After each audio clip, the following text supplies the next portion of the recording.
Ce qui est sacré, ne le donnez pas aux chiens. Vos perles, ne les jetez pas aux cochons, pour éviter qu'ils les piétinent. Puis, il se retourne pour vous déchirer. Demandez, vous obtiendrez, cherchez, vous trouverez. Frappez, la porte vous sera ouverte. Celui qui demande reçoit. Celui qui cherche trouve, et pour celui qui frappe, la porte s'ouvrira. Lequel d'entre vous donnerait une pierre à son fils qui lui demande du pain, ou un serpent quand il lui demande un poisson?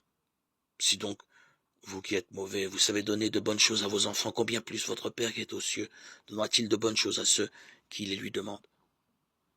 Donc tout ce que vous voudriez que les autres fassent pour vous, faites-le pour eux. Vous aussi. Voilà ce que dit toute l'Écriture, la loi et les prophètes. Matthieu 7, 6, 12. En ces jours-là paraît Jean le Baptiste, qui proclame dans le désert de Judée: convertissez-vous car le royaume des cieux est tout proche. Jean est celui qui désignait la parole transmise par le prophète Isaïe. À travers le désert, une voix crie: préparez le chemin du Seigneur, aplanissez sa route. Jean portait un vêtement de poil de chameau et une ceinture de cuir autour des reins.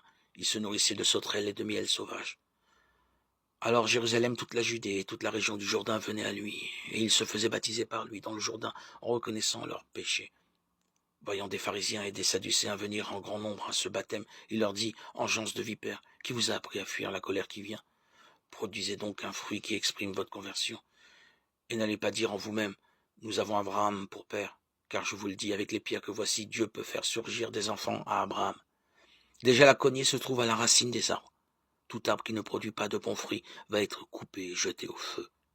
Moi je vous baptise dans l'eau pour vous amener à la conversion, mais celui qui vient derrière moi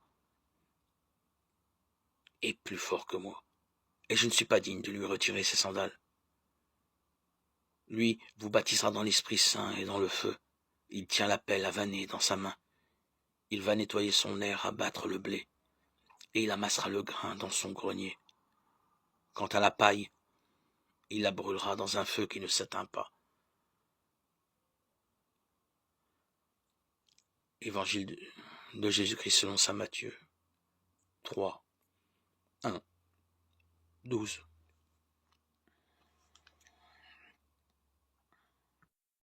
Si Jésus mange avec les pécheurs, c'est qu'en sa personne, l'aurore des temps eschatologiques se lève, et que la distinction entre les justes et les pécheurs, entre le pur et l'impur, est désormais périmée.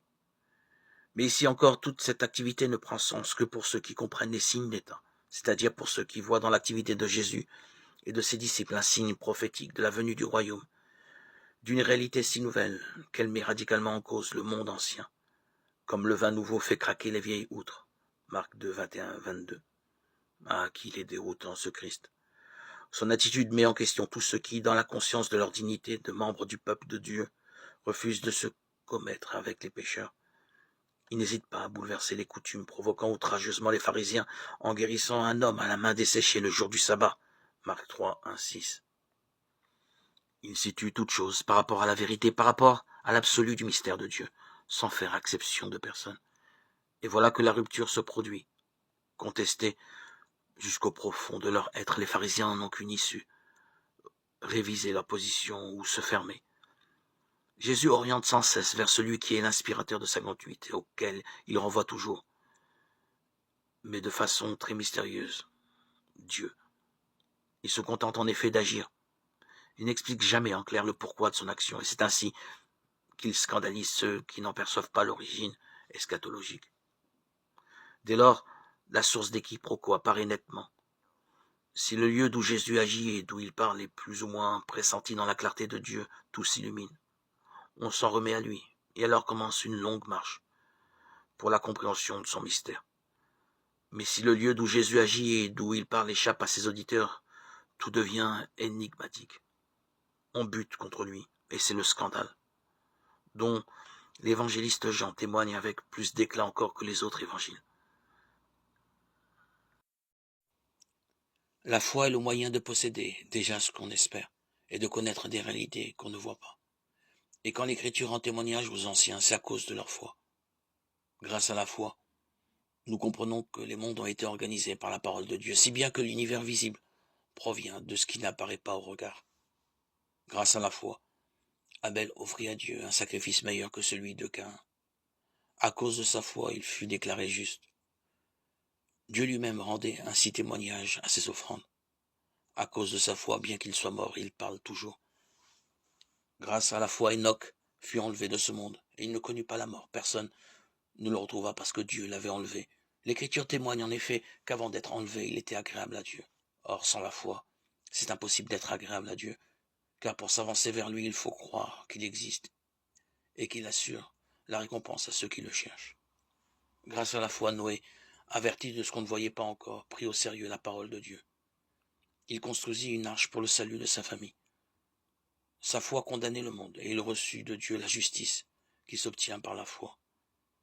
Grâce à la foi, Abraham obéit à l'appel de Dieu. Il partit vers un pays qui devait lui être donné comme héritage. Et il partit sans savoir où il allait. Grâce à la foi, il vint séjourner comme étranger dans la terre promise.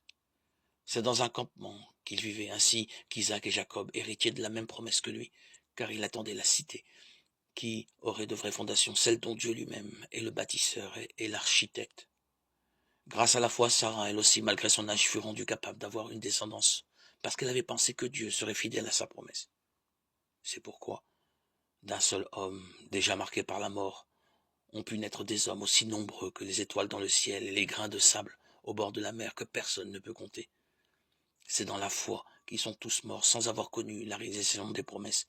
Mais ils l'avaient vu et salué de loin, affirmant que sur la terre, ils étaient des étrangers, des voyageurs. On parlait ainsi. C'était montré clairement qu'on est à la recherche d'une patrie.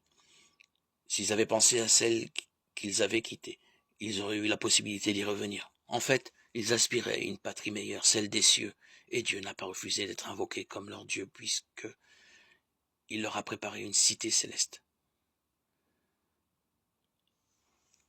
Lettre aux Hébreux 11, 1, 16.